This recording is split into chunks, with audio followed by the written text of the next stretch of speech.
네, 특별 대담으로 이어가도록 하겠습니다. 상반기의 분위기와 하반기의 분위기가 다르기 때문에 지금 어떻게 봐야 되나 가장 궁금하실 조선 섹터에 대해서 이야기 나눠볼 겁니다. 신영증권 조선 담당 애널리스트 염경아 연구위원과 함께하겠습니다. 위원님 어서 오십시오. 안녕하세요. 안녕하세요. 조선에 대해서 이야기를 해볼 텐데 사실 많은 분들이 그래서 이제 연말 어떻게 봐야 돼? 내년은 어때? 많이들 궁금하실 것 같습니다. 일단 올해 정리하고 가도록 할게요. 상반기는 유독 좋았던 것 같고 하반기는 고개를 많이 갸웃갸웃했던 것 같은데 분위기 먼저 읽어주시죠. 한 해 동안 어떤 흐름으로 조선주 이어왔다 저희는 보면 될까요? 업황 자체는 올해 원래 연초에 이제 예상하기를 수주량은 좀 줄 것 같다라고 전망 기관과 보통의 이제 조선 업체들이 다 예상을 했었고요. 아마 수주량이 좀 주춤하면 선가도 작년처럼 잘 빠르게 오르기는 어렵지 않겠느냐라고 봤는데 두 예상 중에 한 개는 맞고 한 개는 틀렸습니다. 일단 수주량은 10월까지 누적 기준으로는 전년 대비 한 23% 정도 줄어들어 있는 상태이고요. 저희가 그 선박 가격 같은 경우는 재작년에 저희가 20% 이상 오르고 작년에 5.3% 정도 상승을 했는데 올해 이미 이제 지금 11월 말까지 한 9% 정도 상승을 했기 때문에 작년보다 오히려 상승세가 더 가팔랐던 것 같아요. 그래서 올해 연초에 그 저희가 설정을 했던 그 수주 목표를 상반기에 좀 많이 조선 업체들이 수주를 했습니다. 그래서 대체적으로 보면 주가 흐름이 4월부터 7월 정도까지가 상당히 좋았었고 저희가 이제 상반기에 상대적으로 장이 좀 안 좋았던 것 대비 아웃퍼폼을 워낙 많이 했었기 때문에 8월 이후부터는 좀 이제 어느 정도 차익 실현에 대한 그런 니즈도 있었던 것으로 파악이 되고 있고요. 그래서 올해 이제 조선업체건 조선기자재 업체건 상승했던 거에 한 3분의 2 정도까지 반납들을 많이 했던 것 같아요. 그래서 이제 그런 부분에 대한 거 그리고 상반기에 수주를 열심히 하다 보니까 조선업체들이 수주 목표를 상반기에 많이 달성을 해버렸습니다. 네. 그래서 하반기에 어떻게 보면 수주 뉴스가 좀 상반기보다 뜨문뜨문 나오는 거에 대한 그런 우려. 그래서 조기 달성에 따른 강도가 약화된 거에 대한 우려가 좀 아무래도 있었지 않았나라고 저희는 파악을 하고 있습니다. 그러면은 연간으로 봤을 때는 수주 상황이 어떤지도 궁금하고요.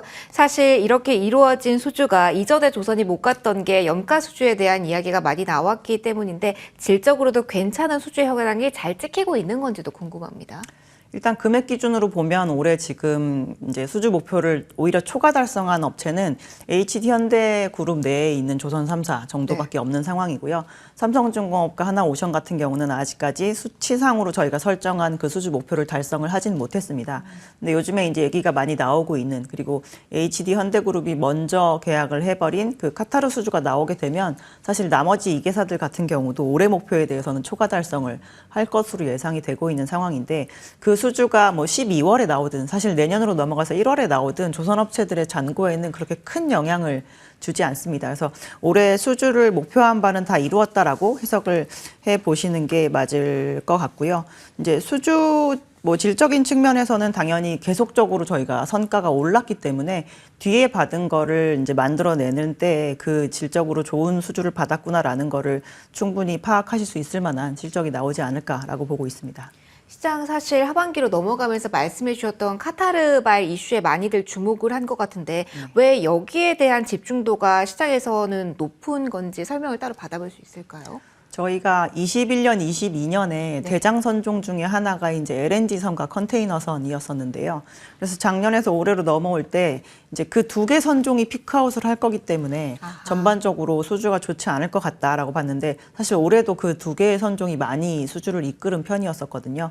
그리고 LNG는 지금도 전 세계적으로 한 700척 정도밖에 없습니다. 근데 이제 원래 LNG 선주들이 뭐 잘 해봤자 한 2척 아니면 1척 이렇게 발주하는 그런 선종인데 하나의 주체가 이렇게 100척씩 발주하는 주체는 그냥 카타르밖에 없거든요. 예나 지금이나. 물량 자체가 다르군요. 예, 그래서 이 물량 자체가 다르고 이게 국가 차원에서 국영기업이 발주를 하는 것이기 때문에 저희가 아무리 긴 시간으로 받아도 이거에 대한 어떻게 보면 부도 리스크 뭐 이런 게 없는 그런 계약권에 해당이 되니까 저희가 이 계약을 좀 중요하게 생각할 수밖에 없는 그런 성격을 가지고 있습니다.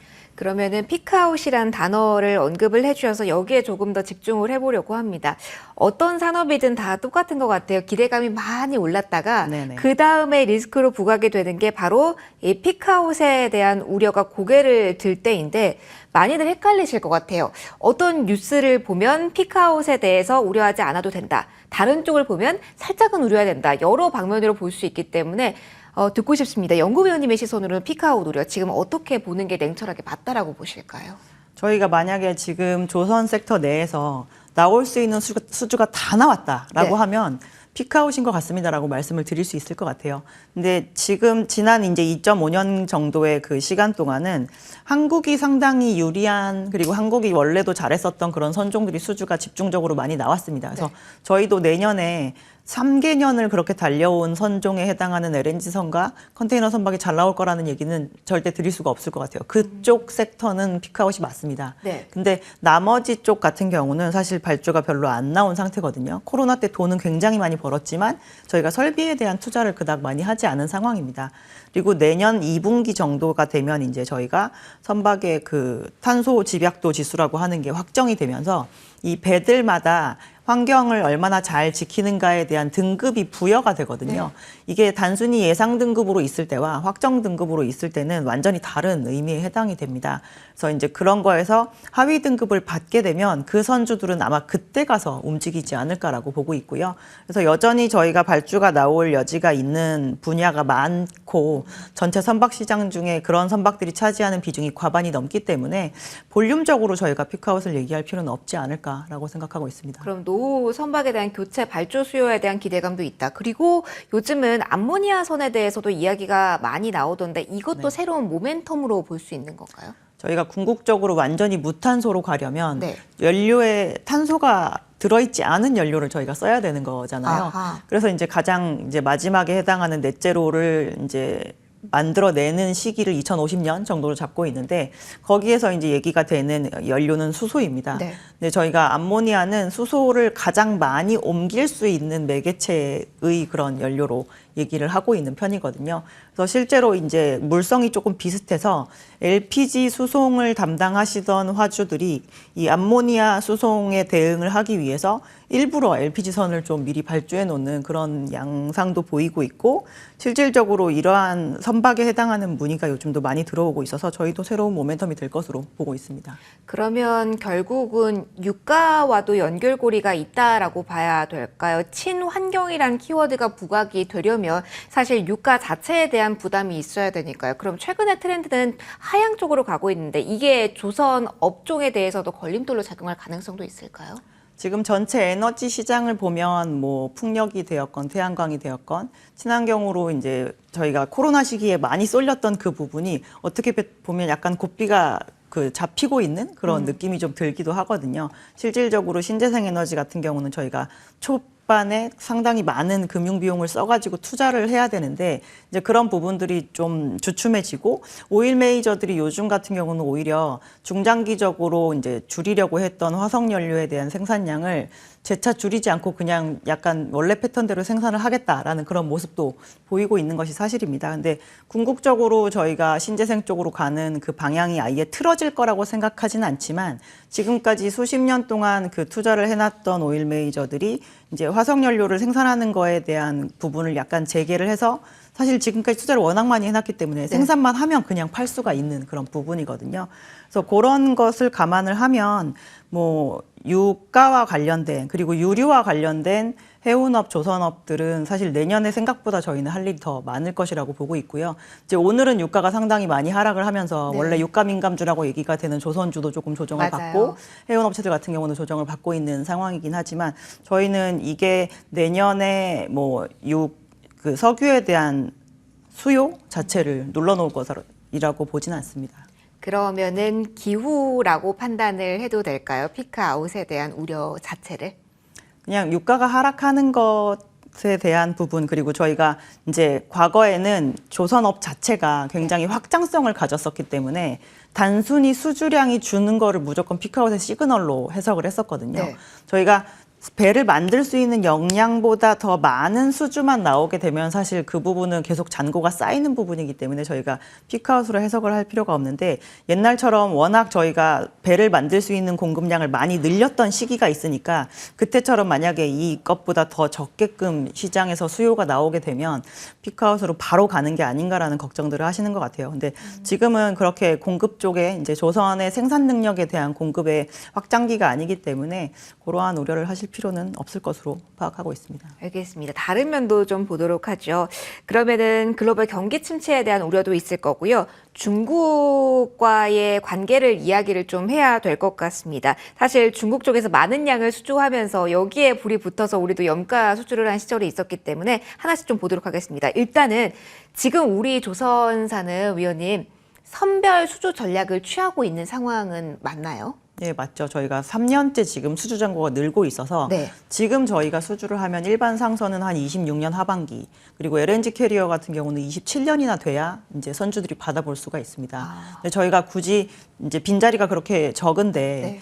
뭐 시장에서 굉장히 여러 가지 문의가 들어오고 있을 거잖아요. 이것도 만들어주세요, 저것도 만들어주세요. 이거에서 굳이 싼 거를 선택을 할 필요는 지금 없는 상황인 거죠. 그러면은 중국의 기술 경쟁력 강화, 가격적인 메리트 강화에 대해서 위협을 느낄 자리는 아니라고 생각을 해도 되는 걸까요? 우리나라와 중국은 사실 어떻게 보면 서로 포커스를 맞추고 있는 주력 선종이 조금 갈려 있는 편입니다. 아하. 그리고 원래도 중국은 좀 일본이랑 이런 주력 선종이 많이 겹치는 편이었었거든요. 근데 이번 조선호황에서 좀 특징적인 것 중에 하나가 일본은 더 이상 이제 수주를 늘리지 않기로 마음을 먹은 것 같더라고요. 그래서 어떻게 보면 중국의 점유율이 좀 늘어난 것이 일본이 시장에서 빠지는 거에 대한 무혈 입성의 성격도 좀 있고요.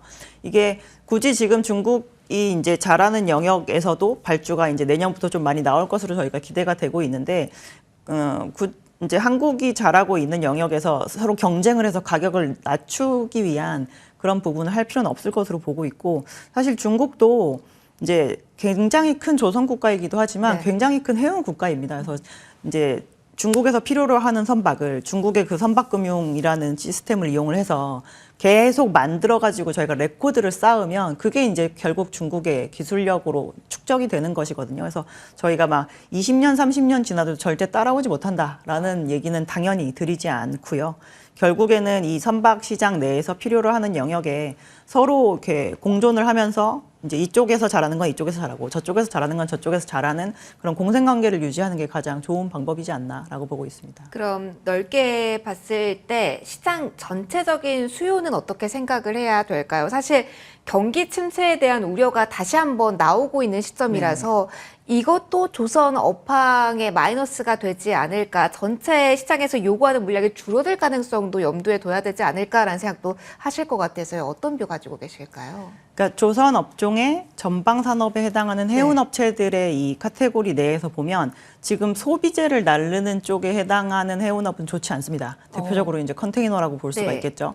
그리고 저희가 코로나 기간 동안 굉장히 그 많은 돈을 벌어서 그 선박들은 심지어 발주도 굉장히 많이 해놓은 상태이기 때문에 올해도 내년에도 그 배들이 굉장히 많이 들어오게 될 예정입니다. 그래서 조선업체들의 전방산업인 해운업은 철저하게 수요와 공급으로 인해서 저희가 운임이 움직이는 그런 성격을 가지고 있는데 24년과 25년에 컨테이너 사업을 하고 있는 해운업체들이 운임이 추세적으로 오를 것 같다라는 얘기는 저는 드릴 수는 없는 상태인 것 같아요. 근데 나머지 그 섹터에 해당하는 저희가 에너지나 원자재를 주로 수송하는 영역 같은 경우는 돈은 많이 벌었지만 이번에는 공급 투자를 거의 하지 않았습니다. 벌크 쪽. 예, 벌크나 아니면은 이제 탱커. 그리고 실제로 저희가 코로나 기간 동안 제일 필요 없는 화물 중에 하나가 기름이었잖아요. 공장도 안 그렇죠. 돌리고 네. 비행기도 안 뜨니까. 그래서 저희가 아직까지 그 오일 탱커 쪽의 그 시본 트레이딩 해상물 동량은 지금 계속 플러스 성장을 하고 있는 상태이거든요.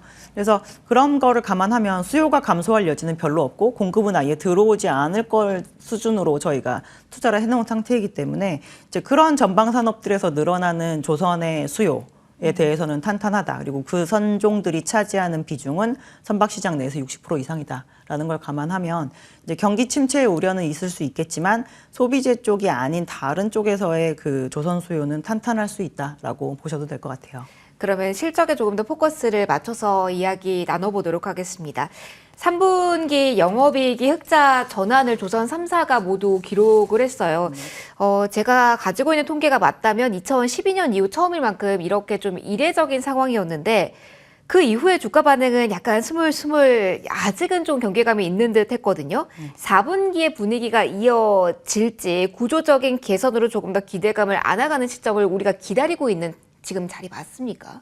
저희가 21년 하반기 정도부터 수주했던 선박의 가격이 조금 뛰기 시작을 했습니다. 네. 그 이전에 한 3년치를 보면 사실 2018년에 올랐다가 내려왔다 다시 올라간 것이거든요. 그래서 실제로 저희가 21년 하반기 이후에 받은 물량이 점점 많이 섞여야 조선업체들의 제품 단가도 올라가지만 특히나 계절적으로 3분기가 조선업체들은 영업일수도 모자라고 그래서 고정비가 커버가 안 되는 분기이기도 합니다.